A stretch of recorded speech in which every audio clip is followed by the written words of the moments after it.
विद्यार्थी मित्रांनो, आता दशांश ही शेवटच्या प्रकारातली उदाहरणं बघा. म्हणजे दशांश पूर्णांक हे प्रकरण आपलं संपतंय.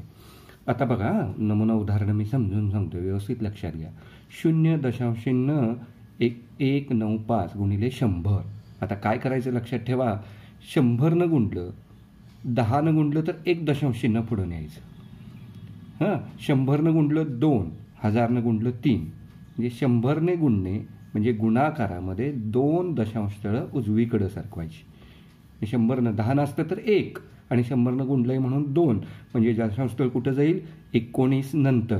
म्हणजे ह्याचं उत्तर येणार आहे 19.5 किंवा 19.5. 19.5 दशांश. आता 100 इकडं जायचं आहे म्हणजे 100 गुणणं म्हणजे कसं आलं 19.5. आता यामध्ये कसं गुणलं आहे बघा, उदाहरणात दिले 0.195. 10 गुणले म्हणजे 1 दशांशस्थळ पुढं गेलं म्हणजे 1.95. गणित लक्षात आलं का बघा. 1 इथं कितीनं गुणलं रे? 100. पण इथं हेच आहे, मग त्याच्या पुढं 0 वाढवायचा म्हणजे 5चं एका शून्यामुळं 5च्या पुढे येईल आणि नाही आहे म्हटल्यानंतर 1 0 वाढवलं म्हणजे किती आलं? 1950. हे पण लक्षात घ्या. लक्षात आलं. आता यामध्ये 2.5 गुणिले 0.11.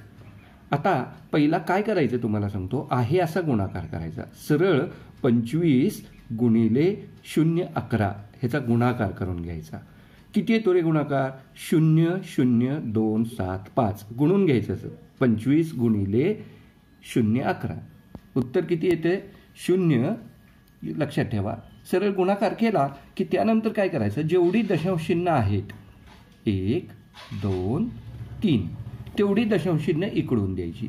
म्हणजे आता हे सरळ गुणाकार आला, किती आला? 0.275 असा गुणाकार आला की दशांश इकडून द्यायची. म्हणजे कसं 1 2 3 1 2 3 इथे दशांश द्यायचं. लक्षात आलं. आता ह्यात कसं होईल? 0.25 गुणिले 0.11 ह्याला किती येणार आहे दशांश? सरळ गुणाकार करायचा आणि 1 2 3 4 1 2 3 4 सरळ आधी गुणाकार करून घ्या.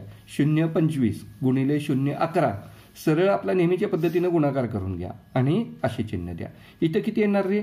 2.5 गुणिले 1.1 सरळ गुणाकार केला किती येतो? 275 आणि मग दशांशाचा विचार करायचा. 1 2 1 2 2.75. लक्षात आलं गुणाकार कसा करायचा ते. आता यामध्ये बघा 1225 सेमी म्हणजे किती मीटर? तर किती सेंटीमीटर म्हणजे 1 मीटर रे? 100 सेंटीमीटर. म्हणजे त्याला 100चे भाग केले पाहिजेत की नाही मीटरमध्ये रूपांतर कर. 100 भागलं, भागल्यानंतर काय केलं? गुणल्यानंतर दशांश पुढं जातं, भागल्यानंतर मागं जायचं. किती? 2 घरं 1 2 म्हणजे ह्याचं उत्तर काय येणार आहे? 12.25. 100 सेंटीमीटर म्हणजे 1 मीटर. बरोबर की नाही? म्हणजे ह्याचे काय केलं पाहिजे? 1 मीटरचे भाग केले पाहिजे म्हणजेच त्याला 100 भागलं पाहिजे. 1 2 1 2 म्हणजे 12.25 मीटर. लक्षात आलं सगळ्यांना. आता इथे बघा 3.05 रुपये म्हणजे किती पैसे? आता 3 रुपये पूर्ण एवढं सगळ्यांना लक्षात येते. 3 रुपये पूर्ण म्हणजे हे तर 300 पैसे तर झाले आणि ह्याचं सगळ्यांनी लक्षात घ्या. 1 रुपये म्हणजे 100 पैसे म्हणजे 3 पूर्ण म्हणजे किती आले? 300 पैसे. आणि आता ह्याला काय केलं किंवा 3.05 ह्याला कितीनं गुणलं? 100 गुणलं. सोपी पद्धत. किती शून्य पुढं गेले? 1 2 305 पैसे.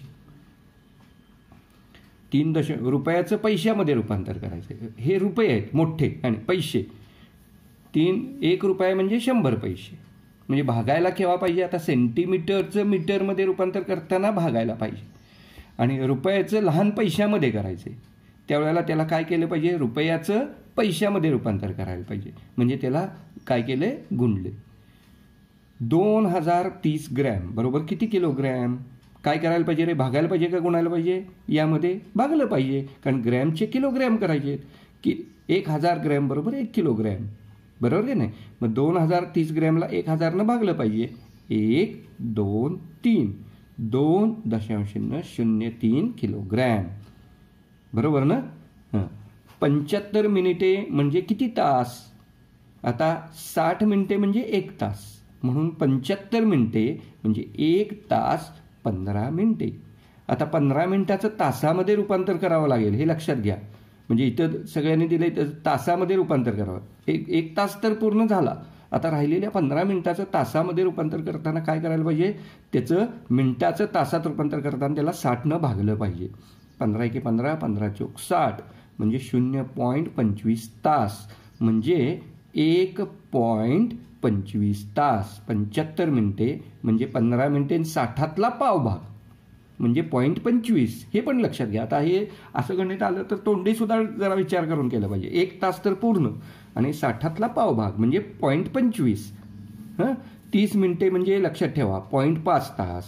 45 मिनिटे म्हणजे पाऊण भाग म्हणजे तासातला पाऊण भाग म्हणजे 0.75 तास. 6 मिनिटे म्हणजे 1 भाग येणार की नाही. 6 10 60 0.1 तास म्हणजे पूर्ण 0.1 तास असं येईल. बरोबर. सरावासाठीची उदाहरणं देतोय, ती उदाहरणं सोडवा.